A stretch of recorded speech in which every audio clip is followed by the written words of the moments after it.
Hi, everyone. Thank you all for coming, of course. Let's get things started. So, it turns out that in 1958, that was a year that was big in kids' media and entertainment. It saw some of the world's most enduring properties launched. In the UK, Blue Peter first hit our screens in London's iconic BBC studios. Across the water in Denmark, the Lego Group finalized and patented the iconic studded brick that has become the heart of their system in play to this day. And one Michael Bond saw his first ever Paddington story hit the print presses. This evening, we are delighted to be celebrating that furry creature's 67 years in the business.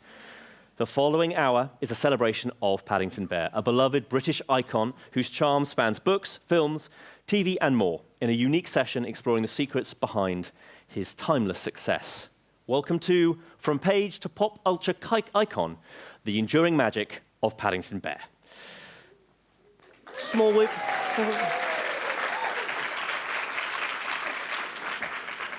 But some introductions, let's do that. Yes, hello. My name, perhaps unbelievably, is Ali Plumb. I'm a film critic and self-professed Paddington superfan. And again, perhaps unbelievably, I'm your host today for this very special keynote all about that wonderful little bear. With his marmalade sandwiches and unwavering politeness, Paddington Bear has captured hearts for over 65 years. But how did this humble stowaway from Darkest Peru become a global brand, beloved by generations across books, film, television, stage, and more? In this engaging, creative keynote panel, we'll explore this remarkable cross-media journey of one of Britain's most iconic characters, from Michael Bond's original stories to the BAFTA-nominated TV series and blockbuster films of the 21st century that have redefined family entertainment. Paddington's success offers valuable lessons in brand longevity, tone, and transmedia storytelling. We'll delve into the creative decisions that have preserved the bear's essence across formats, the power of nostalgia in franchise building, and how Paddington's gentle worldview has made him a cultural ambassador in a complex modern world. Whether you're a content creator or just a fan of the little bear in the duffel coat, like myself, this session will inspire fresh thinking about the emotional power of storytelling and how to build something truly timeless. But for those who somehow have managed to, have Paddington pass them by, a brief reminder. The phrase, "Please look after this bear, thank you," is a well-known label associated with Paddington Bear, a fictional character, lest we forget, who arrived at Paddington Station in London from Darkest Peru. He was found with a suitcase and this label around his neck, and the Brown family found him and took him in.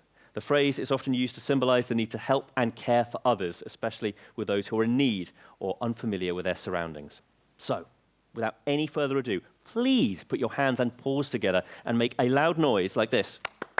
And welcome to the stage, please, Karen Jankel, who just so happens to be Michael Bond's daughter, and so Paddington's sister. Please welcome to the stage to kick things off. Thank you very much indeed, Ali. As the daughter of Michael Bond, creator of Paddington, there's probably one question that I get asked more than any other, and that is, did your father write the stories for you? And it's an understandable question because Paddington and I are almost exactly the same age, so I don't really need to be reminded, thank you very much, that he's about to turn 67. When my father wrote the first book, he didn't actually set out to write a bestseller. In fact, he didn't really set out to write a book at all, let alone a children's book.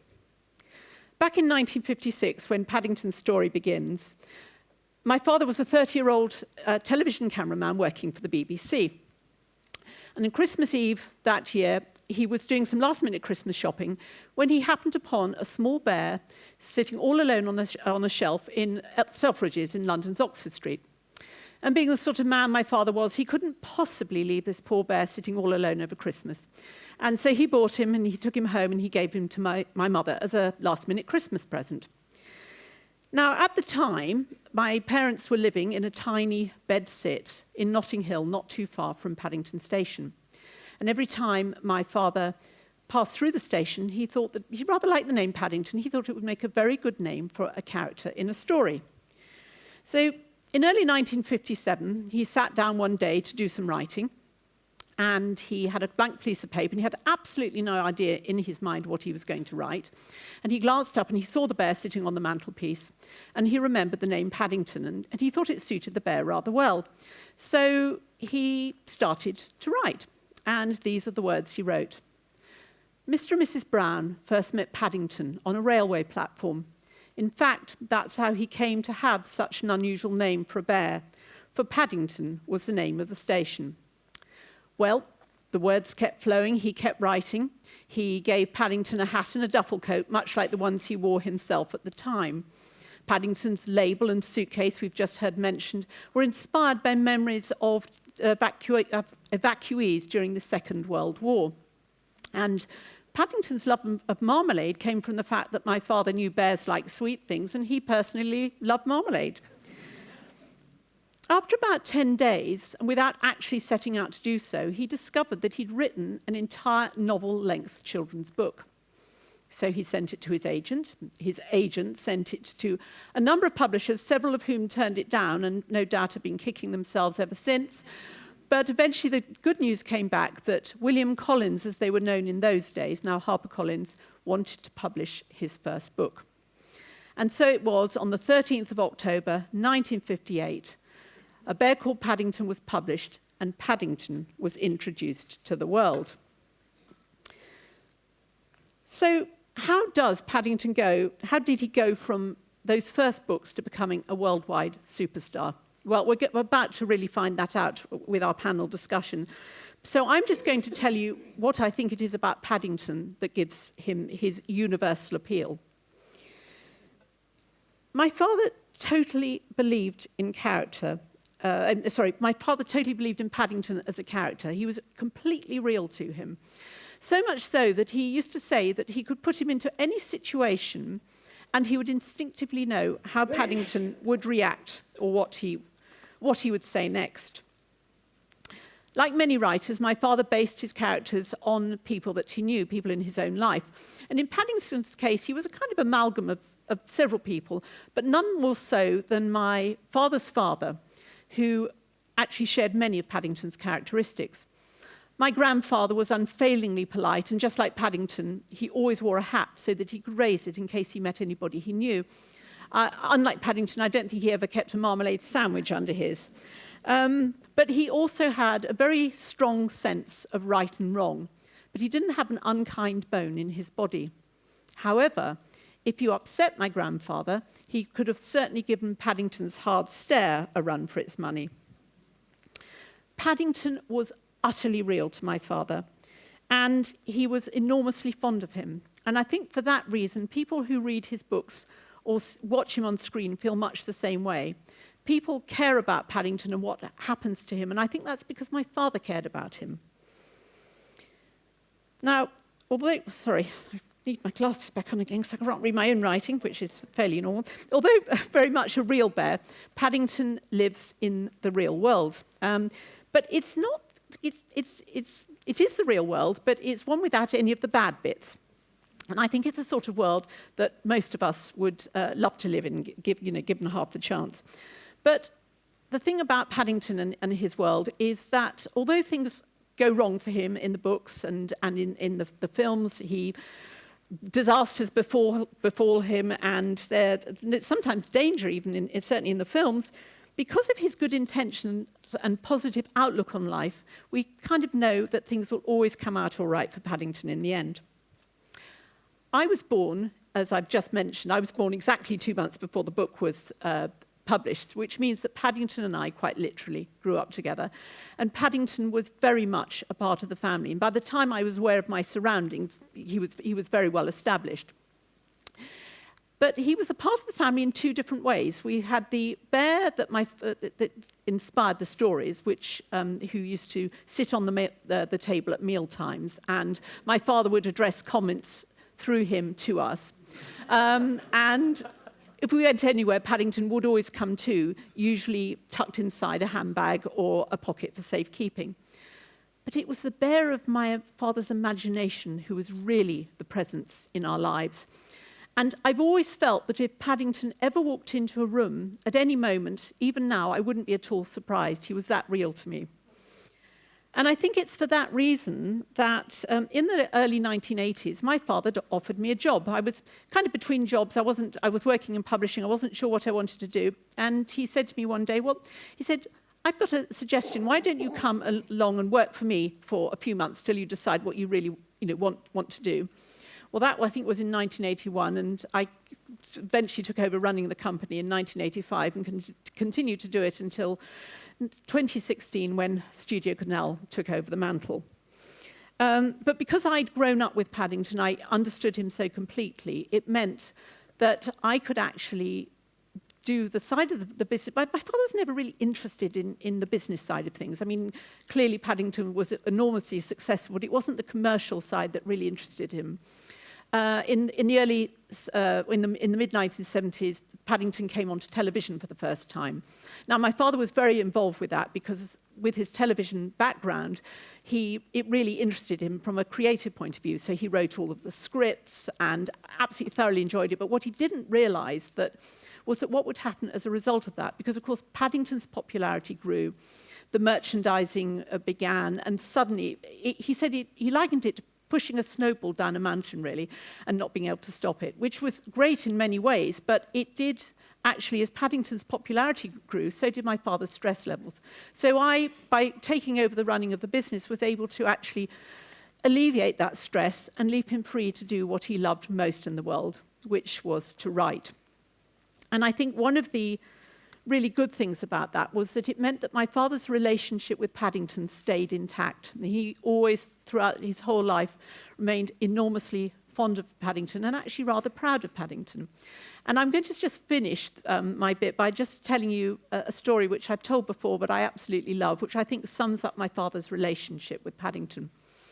When the first film had its premiere, just a few years before my father died, as is usually the case with such events, all of the key people were at the premiere and were invited onto the stage one by one, the producer, the director, and all of the stars. Finally, the last person to go up onto the stage was my father, at which point the entire audience in the Odeon in Leicester Square rose to their feet. The following day, my father was overheard talking to a friend, and they asked him about the premiere, whether he'd enjoyed it. "Oh, yes," he said, "it was all rather lovely. Do you know, they gave Paddington a standing ovation." Thank you very much. Thank you so much. Thank you, truly. This is you here.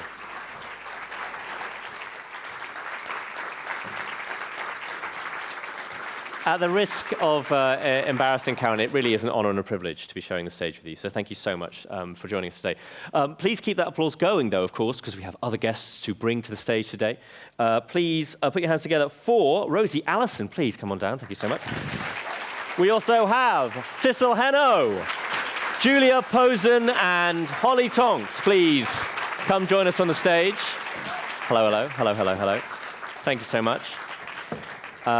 I want to do that slightly awkward thing when it's the first day at school and you sort of have to introduce yourself and go around the class. So would you do me the honor, Rosie? Kick things off. Tell us a bit about yourself. How do you know this bear? It's just a quick one. So Quick one, please. I'm Rosie Allison, and I'm at Heyday Films. So I've been very involved in the feature films and also the preschool animation series.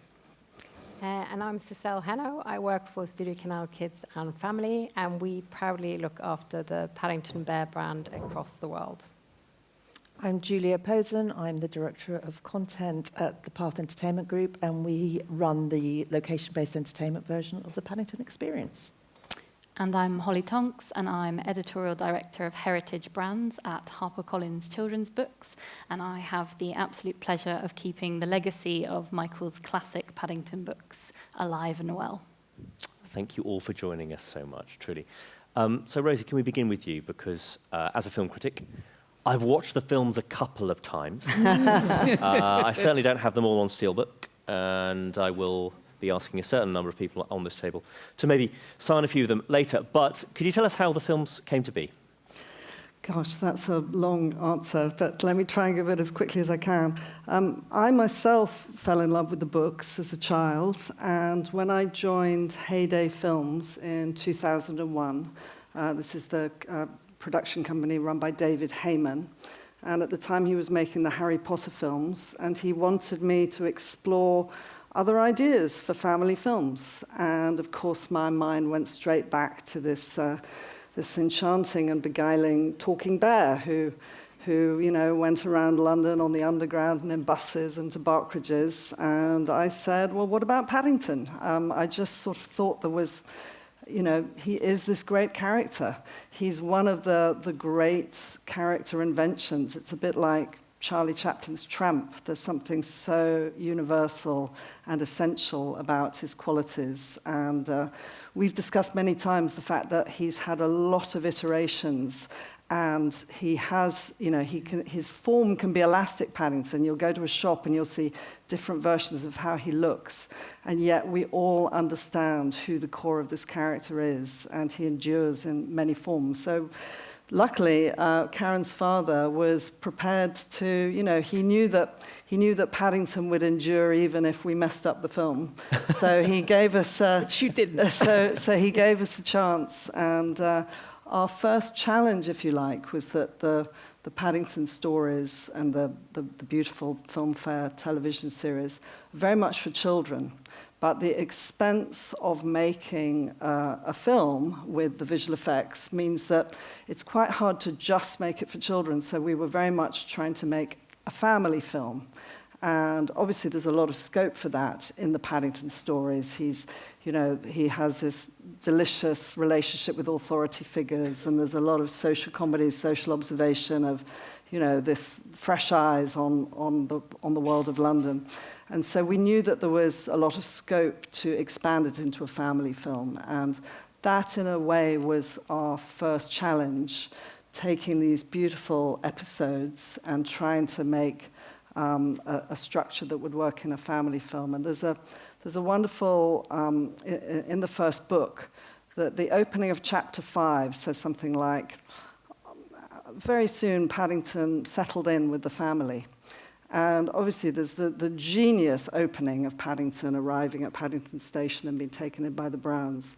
But for our first film, we took that little gap of, he arrives, he goes to the Browns' home, and then Michael had left this little gap of he soon settled in with the family, and we made the story of the first film all about, well, when he arrived, would it immediately have become his home? Or at what point would he have ended up feeling, yes, my home is with the Browns? And so that was the adventure of the first film, and we took a while doing it. But it's been such a joy and a privilege, and I think we were all quite taken aback at the degree to which the film was embraced and travelled, and the cultural reach, and it had a great deal to do with the imaginative brilliance of Paul King, who loved Michael's books and really tuned in to the spirit of Paddington. And I think we're all very grateful also for the brilliance of Ben Whishaw, who managed to embody something of the beautiful soul and heart and sincerity of Paddington. Here, here, on all fronts. And maybe touching on that cultural reach side of things. Cecil, if you could talk a bit about that from your perspective. Yes, absolutely. Of course, he's a character that resonates with lots of different audiences, different demographics, different ages, and different classes, it would seem, because obviously back for the Queen's Jubilee, we were lucky enough to have him interact with the Queen, Elizabeth II, and that was an incredible moment. I mean, it basically took him global. He was already global, but this really put him on the world map. So I think that's been incredible to see, and then the response to that as well. I think people felt it touched something within them, and that was really lovely. And of course, in all the content and different touch points that we create, where we look to engage with different audiences, we're always really considerate of those core values. Kindness, it's such an incredibly important value in general, and the fact that he represents that in such a great way is just really wonderful for everyone who works on the brand. And then, of course, there's a lot of curiosity, optimism, all of this good stuff that we really need in the world today. So it's a fantastic job to be able to work with such a lovely character. Can I just ask, Karen, What was it like seeing that whole royal experience from your perspective? It was incredible. And Rosie very kindly, although everybody had to sign an NDA, she did actually ring me to tell me that it was happening. So I knew for 3 months it was going to happen. And I kept it a secret as well. But I could have never imagined just how it was going to feel when I actually saw Paddington on the screen. It was the most moving, actually a very moving moment. It really was. And honestly, so funny when she brings the sandwich out of her handbag. That happened. That happened. Anyway, Julia, let's move on to you. Could you talk a little bit about your relationship with Paddington? And also, if we could just try to tap into that impossible question of why does he have this effect on us? Why do we love him so much? I'll try. But what I would say is for us, we went on also an amazing journey. When we get pitched a lot of ideas, a lot of IP owners come to us and want us to work on their IP and recreate that world. And the problem is most, not all, but there's a lot of IP that just doesn't have the depth of the characters and the depth of the world. And as soon as we were introduced to the concept of maybe we could do something with Paddington, it was literally a no-brainer. I mean, everybody was thrilled at the opportunity to do that. These IPs and these properties don't come along very often. So we then went into a very long development phase because obviously what we do is you're all being invited into his world. You're physically walking into his world. And what does Paddington actually look like when you come face to face with Paddington? It's very different being on a page, it's very different being on a screen, but we were having to imagine how our children are going to interact with him. And we were given some excellent advice by Studio Canal, who said, whatever you do, don't introduce Paddington at the beginning of the experience, because if they meet Paddington at the beginning, you'll never get them away from Paddington. They'll cling on to him for the whole time, and we've got an experience to kind of get them onto. So, actually, it was a real insightful moment for us. And what happens is that we tease the character all the way through. So when you come into Paddington Station, we've rebuilt Paddington Station. You go on a journey. You meet some of the characters, Mrs. Brown, but Paddington's always just out of sight. And then we actually decided to create a Paddington, what we actually did, people think it's an animatronic, but it's not. It's actually a puppet. And we actually have a puppeteer, bless them, who have to crouch into a specially built set, which is actually luggage. So they're hidden by the luggage. But when the children and the families come into the attic, they see Paddington Bear. And because it's a puppet and because we've put a video camera in his nose and a video camera up, I'm giving all the secrets now. Actually, the puppeteer, when the children look at Paddington, Paddington can look directly at them. It's not animatronic because the puppeteer can have that moment. And we hear it all the time when children come out and say, Paddington looked at me.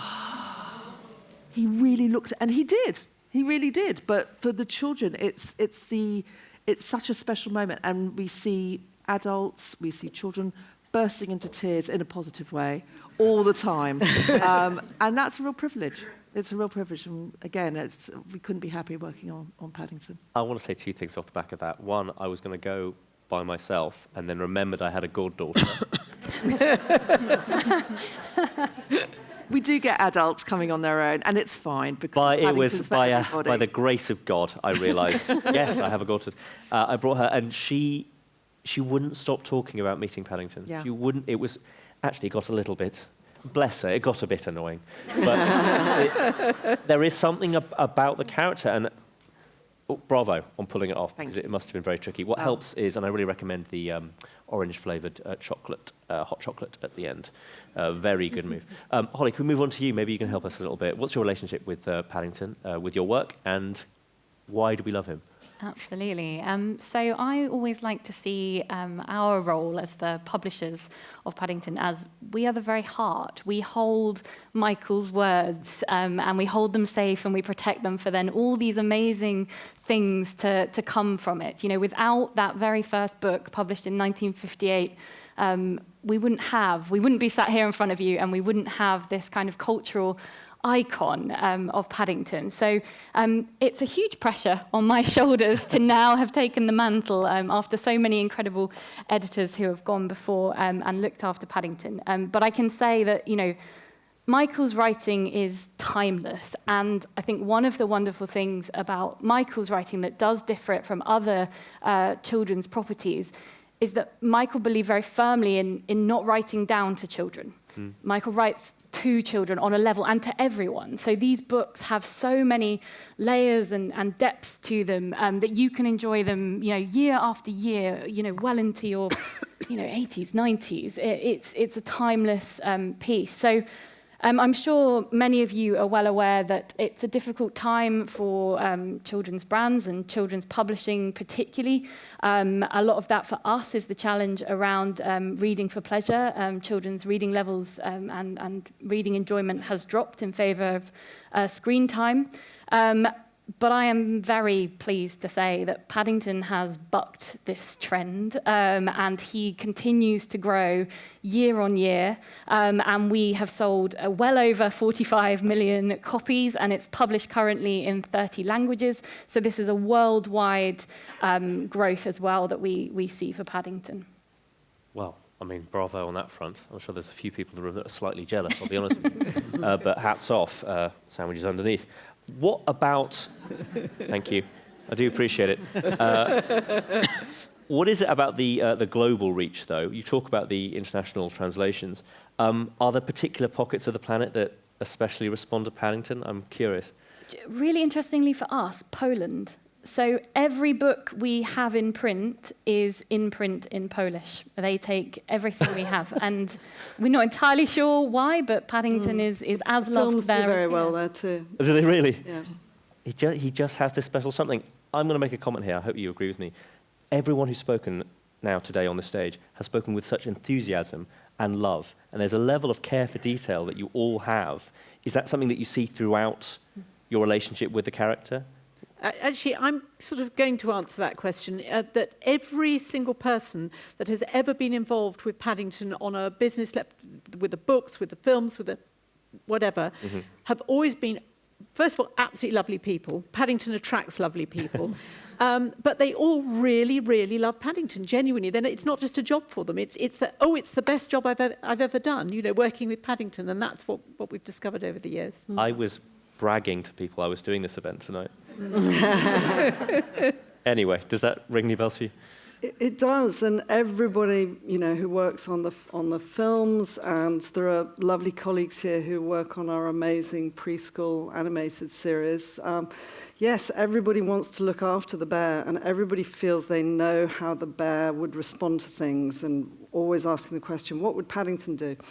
And my own pet theory is just that Paddington somehow is the manifestation of all of our lost inner child, and that he is somehow, we all know him because we've all got this, this bit of us that has, our lost innocence, really. And so he's just the best part of all of us. And so everybody feels very, very warm about him.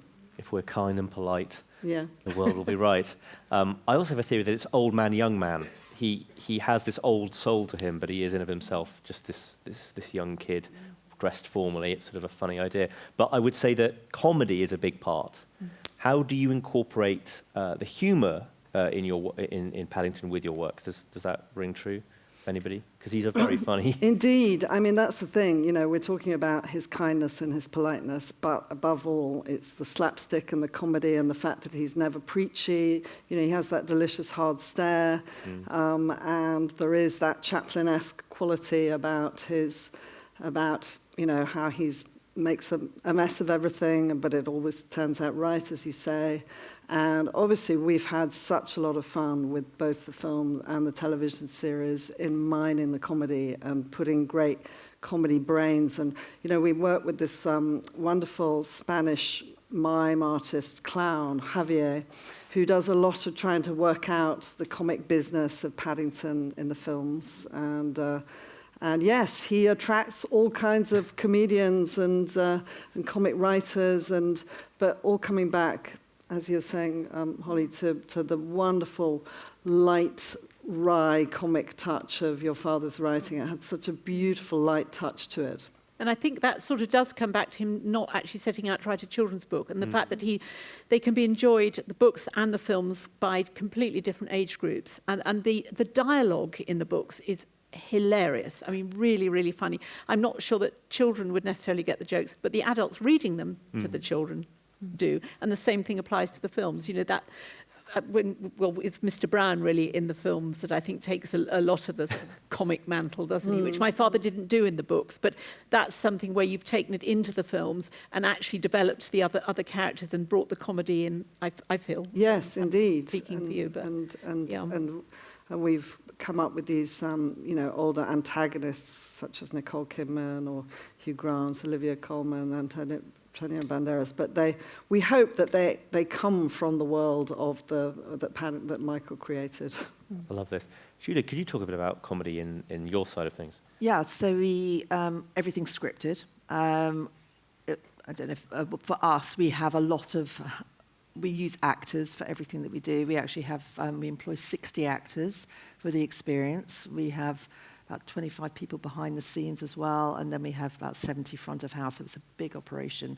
All the actors have a script. They're rehearsed just as they would for any kind of theatrical experience, but you're dealing with children, so you can't talk down to them. And also it's a multi-generational audience that we're also working with. It's grandparents bringing grandchildren, it's school groups coming, all the reasons why actually it was such of interest to us from a commercial point of view as well, why we would work as well on Paddington, because of that multi-generational appeal. But comedy is so important, and as soon as one of the actors gets a laugh, we have to keep to a time, because obviously we're pulsing people through, and as soon as the actors get a laugh, they're off, and that's it. We're kind of desperately trying to pull it back. And sometimes when the kids aren't coming through as quickly, you just know an actor's had a really good day, and they've just really pushed that humour really, really hard. But at the end of it, it's about children having an amazing time. It's about the family making those memories, having that moment together in a way that they can do with the film, they can do together with books. We're just trying to replicate that as well in real life. Holly, how do the books work with the TV, the films, the everything else? How do they connect? Absolutely. I think they are. Everything, as I said, comes from Michael's kind of, way of seeing Paddington, way of shaping the world.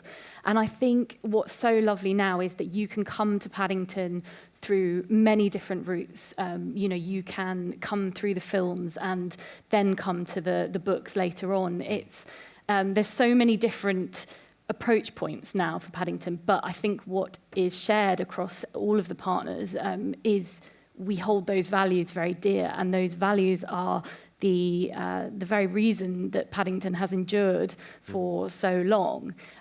So you have that consistency of the character, whether you have come to the films or you've visited the experience or you pick up, the original picture book. The consistency is there, and I think that's what's so lovely. We all know this bear because he's been with us and he is with us in all these different forms. I have to confess that I gave my goddaughter the book after the experience, which feels wrong, but I think it's perfect, though. I also think sometimes you do need to have had that interaction in a slightly different way to then appreciate the book, perhaps, and to there's so many. I think there's 13 novels. You want to dive into those. It's a world you can open, but I sometimes think many children. Books aren't necessarily the gateway in, so it might be something else. And any way we can get children to books, in my opinion, is brilliant. Lovely, thank you. Sisal, I wonder if you could talk a bit more about your work with Paddington.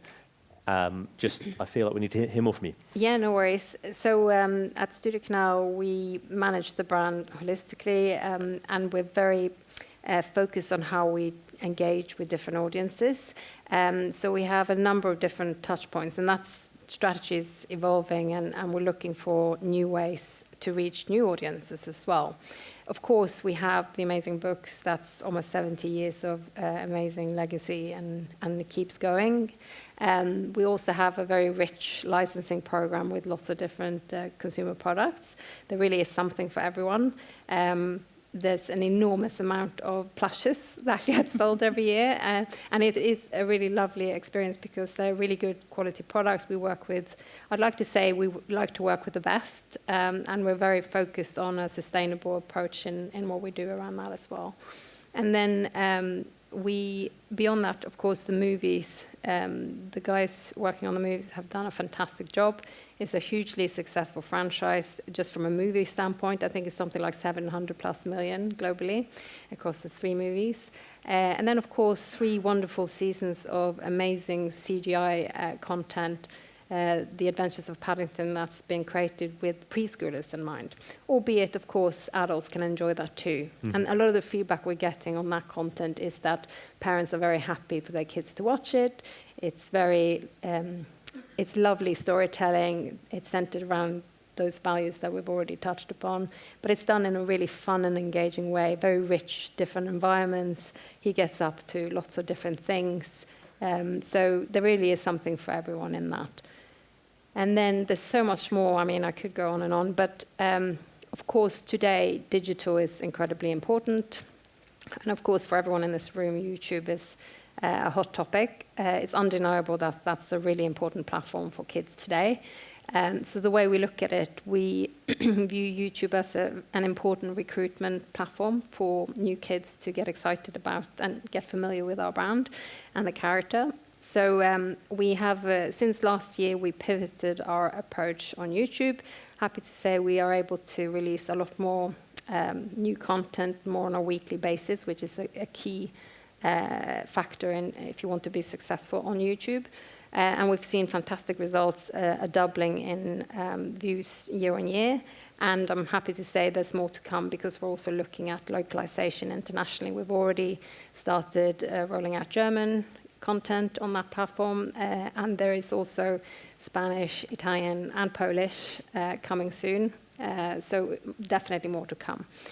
Beyond that, we also have a keen eye on gaming, which is another very relevant platform. Can be controversial, but we're very, very considerate and careful in how we go about it. So the focus on that platform, again, true to all the core values, kindness being a key one, so much so that we made that center stage when we created a Roblox game last year. So the whole play pattern in that game was centered around having your pet do something nice, cleaning up spills, and then earning kindness token as a result of that. So that's a nice message, and it was absolutely beautifully done by a company called Phoenix, who created that rich world. And then excitingly, as of a few weeks ago, we launched in partnership with Crayola, who's of course very well known and again the best in the business when it comes to arts and crafts. We teamed up with them to integrate Paddington into their official Create and Play Plus app, which is available on Apple Arcade. It will become available agnostically across all platforms, I think, end of August. So that's a wonderful integration into an existing successful app. It's quite young, of course. It's centered around activities in the sort of arts and crafts, drawing, coloring in space, but with a lot of storytelling as well. So that's a really lovely start to what we hope will be a fruitful journey further into the gaming space. And we're also keen to include a lot of educational components when we look at those kind of projects in the future. And we feel like the Crayola integration is brilliant because creative, imaginative play is so incredibly important. So we feel that that's a really good way to go about it. Didn't your father do an amazing thing? He certainly did. But if only he'd known. I think that's half the joy. Yeah. I think it wouldn't have worked if he was sort of No. thinking, well, Yep. Yeah. this'll blow their socks off. Absolutely. A strange thing to say, but the social media, the TikTok and the everything that's around, it's so important, this front-facing. You put so much trust in your social media managers, in whatever capacity, to get the tone right. I found it quite surreal seeing Florence Pugh, a Hollywood superstar, having a conversation with Paddington on, was it Instagram or Twitter? And we're all just going, it was during the pandemic, going, what's going to happen next? Are they going to meet? And you go, oh, wait, he's a fictional bear. Okay, right, fine. But anyway, I want to remind you guys that you have an opportunity to ask your own questions. And in fact, maybe even now is a good time to kick that off. Did anybody have a good idea for a question that would no doubt be better than mine? We have a very quick hand up here, but who would like to be number 2, just so we can get that locked and loaded? Anyone else at the back? We'll get to you. Thank you. Shoot. Hi, my question's for Rosie and then Karen. You briefly touched on it. I want to talk about the physical comedy and the slapstick. Like, it feels so organic to that character, but it wasn't there before. Like, where did that come from? Did it come from Paul? And Karen, was your father a fan of Chaplin and Buster Keaton? Like, it feels so correct for that character, but I don't believe it was in the books. But I want to talk about slapstick and physical comedy. Yes, it wasn't directly in the books, although in fact there is quite a lot of physical humour in the books as well as the dialogue. I mean, for example, Paddington doing some, I think he gets pulled up into a tree by a lawnmower when I mean, all sorts of things go wrong, but a lot of DIY comes into it. And in fact, I mentioned my grandfather inspiring a lot of the stories. And there is a story in which Paddington manages to wallpaper himself into a room, and supposedly that was something that my own grandfather did. So there is slapstick in the books, but I think you took it to the next level, really. I mean, I really think there is slapstick in the books, and none of us have mentioned Peggy Fortnam and her contribution and the whole sort of brilliance of her line drawings in creating this sense of this bear in perpetual motion. And there are lovely pictures that she did of Paddington trying to get into a hammock and or Paddington in the bath. And so I think there is quite a lot of slapsticks in the book. But yes, you're right that when we started working with Paul King, he'd come from a world, he'd been doing the Mighty Boosh, he'd come from experimental theatre, and right from the start he was very keen to mind the comedy and the slapstick, and he worked with this worked with Cal McChrystal, who's very well-known physical comedy expert, and lots of workshopping went on to try and develop that aspect in the films. And then that's followed through. We have 2 of our producers on the Paddington animation series behind, and our animation directors have really been incredibly excited by the opportunities for physical comedy in the series as well, haven't they? Thank you for that question. Did anybody else have one? Had their hand up? Anybody? Otherwise, we have one right there. Pair of glasses. Thank you. With your hand up. Thank you. And if you could say your name, that would be great as well. Thanks. Hello. Hi, Josh from Kids Industries, a research strategy and creative agency in London. I just wondered how much you think Englishness and the setting of London contributes to the success of Paddington, and whether you think it would have worked if it was a bear in Boston, for example. Do you want to take this one, Karen? Well, they don't have marmalade in Boston in the way that we have marmalade in the UK, do they? I somehow don't think it would have done. I mean, obviously, my father was living in London at the time. He set the books in the area that he knew. He was living not in a large house like the Browns lived in, a very tiny bed sit. But so I think he set the books in the place that he knew best, and it happened to be London. But Paddington can be moved out of his environment, but I think actually London and the UK is pretty key to it. Would you say? I would say when I was, pitching it as an idea, it was very much there was something about Paddington and it being a love letter to London that felt very important. And there is the strange irony that although Paddington is Peruvian, he does feel like the quintessential British gentleman.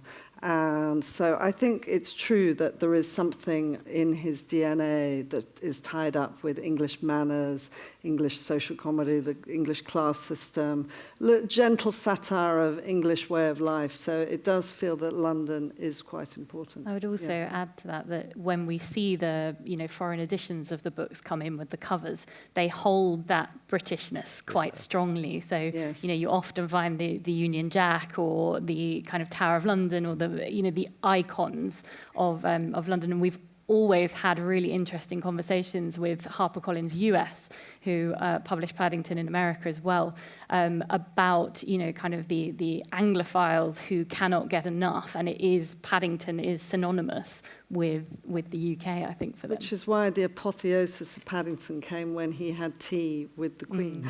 Yeah. And when we were looking for the space, for the experience, we actually started looking in Paddington. I mean, it was an obvious place to start, and actually we couldn't find the right space. Finding spaces in central London is very hard. And this was before the pandemic, and we actually were told about a space in County Hall, right opposite Big Ben, on the River Thames. And they said, oh, the only problem is you'll have to wait. It's not going to be available for 2 years. I said, well, I can't wait that long. I need to find a space now. And then COVID hit.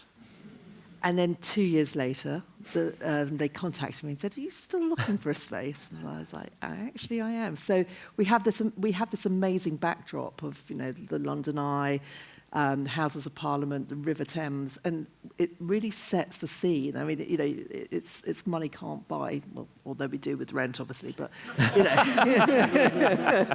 but it is that amazing backdrop that, and I really feel it when, you know, particularly tourists are coming in and they come out and they're taking pictures of the Paddington space and the experience, and they go right out into the heart of London. And when we've talked about it internationally, that's one of the big conversations. How do we replicate London internationally in a way that doesn't feel artificial? So yeah, it's really key.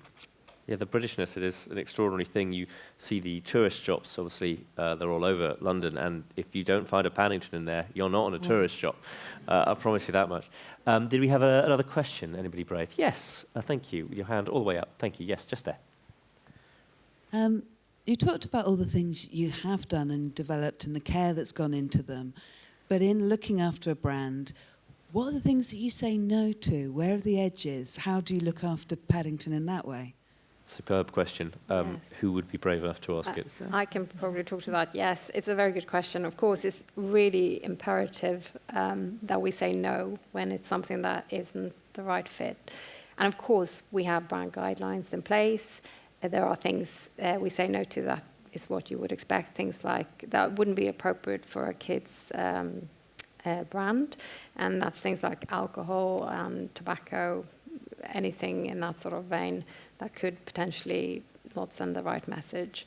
But also, I would say, if it doesn't feel like, it could be something that seems innocuous enough and it looks like it's a good opportunity for, you know, to put the brand out there and to engage. But if it doesn't have a really strong fit from a storytelling point of view, from a values point of view, then yes, we'll happily say no. Because we, like I said, we want to team with the best and we want the fit to be right. Because that's when you are truly successful, because it has to be authentic to people. And if it's not, then it's going to feel maybe a bit forced, and we don't want that.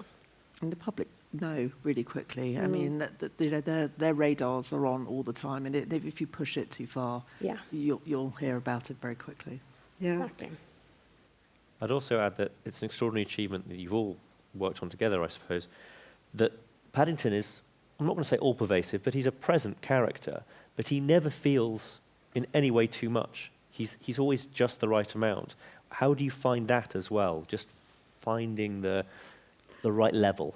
I mean, that's a bit nerve-wracking, isn't it? We don't want, you know, people to tire of Paddington, and it did go quite crazy after the Queen's passing, actually. That was a very strange period with all the marmalade sandwiches, and I did worry about, you know, what the aftermath of that was, but luckily he seems to roll on, and people seem to still like and want him.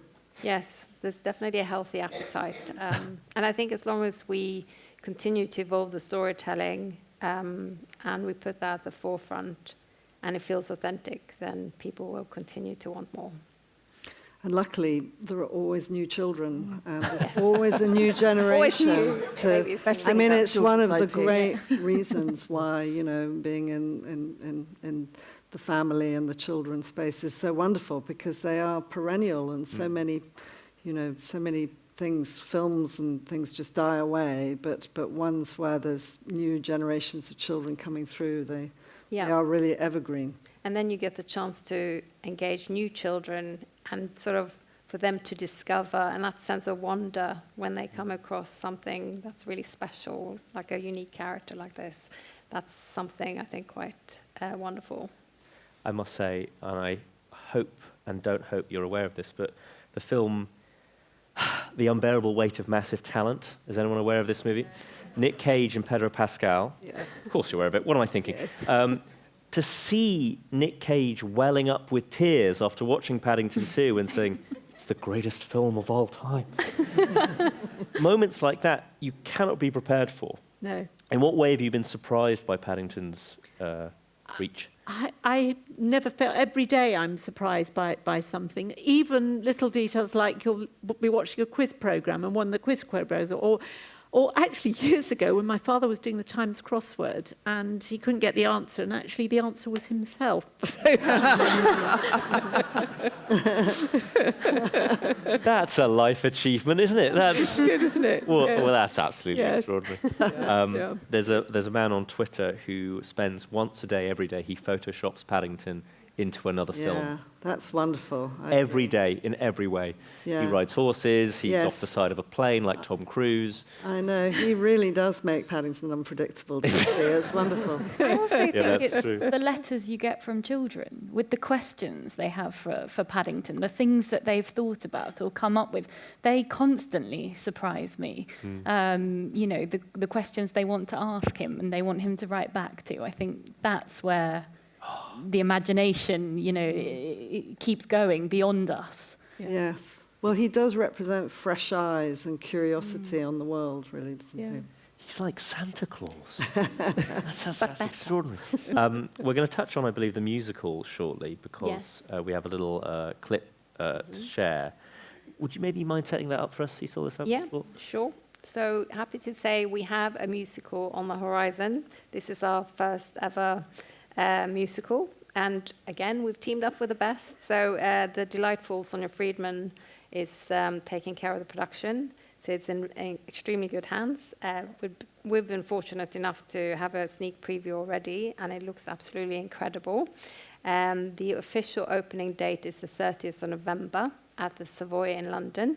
So he will have a very good place there for hopefully many years to come. I think we have maybe got a little sneak peek. Yeah, we've got a little sort of teaser for you guys, so we're going to press play on that if we could. Hello, Paddington, the star of the show. Yeah, it's got a little sandwich under there and everything. Hi, I am Tom Fletcher, and I have written the music and the lyrics for Paddington the Musical. Hi, my name is Jessica Swale, and I am the writer of Paddington the Musical. Hello, Paddington. My name is Luke Shepherd, and I am the director of Paddington the Musical. I got a phone call one night and just got asked if I would be interested in writing the music for Paddington the Musical, to which I replied a very quick yes. Yes, yes, yes, yes, yes. Even before I'd finished the phone call, I was writing a song in my head, and I think it still might be my favourite song on the show. One of the producers came over to me and said, I would really love to talk to you about something very special that I have on the horizon. I've never done a musical, and so to get to do a musical with this team was both completely overwhelmingly exciting and absolutely terrifying because everyone loves Paddington so much. It's just such a dream project to be part of.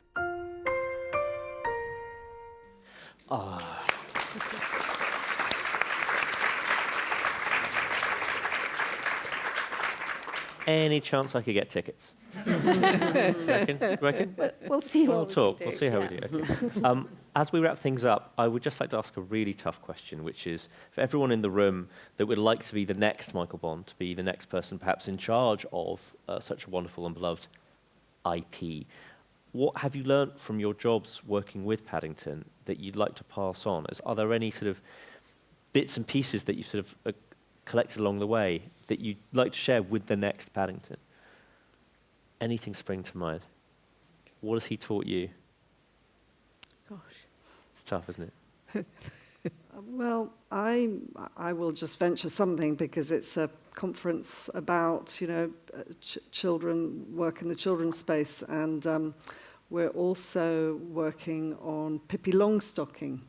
And I just do think that looking for these extraordinary characters that really have this special reach, I mean, there's very few people who have the ability to actually create something like Michael did with Paddington, or Astrid Lindgren did with Pippi, or, as I say, Charlie Chaplin did with his Tramp. And I think it's this extraordinary, these characters with this depth and reach who are never changing. They never change, and they just lodge in our cultural imagination and resonate for people. I think Michael's actually written an answer to this himself, which I think hits exactly on what you're saying, Rosie, which he talks about the world around Paddington has changed, but he remains exactly the same, unfailingly polite, eternally optimistic, at times bewildered by the way we humans set up rules and regulations, which in his view makes life more difficult for ourselves. And that's the other thing about characters of fiction who enjoy longevity. They never change. It's part of their charm, and the fans wouldn't have it otherwise.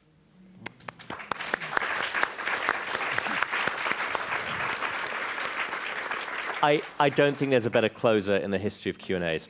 So I'm going to thank Michael Bond, and I'm going to thank Holly and Julia and Rosie and Karen and everyone, obviously Sisal. Thank you all so much for being part of this very special Q&A today, this keynote session. Thank you all for coming. Thank you to Lego for sponsoring this event this evening. And I'd also just like to thank Chris Rose and Lisa Gray, who put this all together for us up at the front. Big round of applause. But yes, let's keep that applause going as our guests leave the stage. Thank you all so much. Thank you.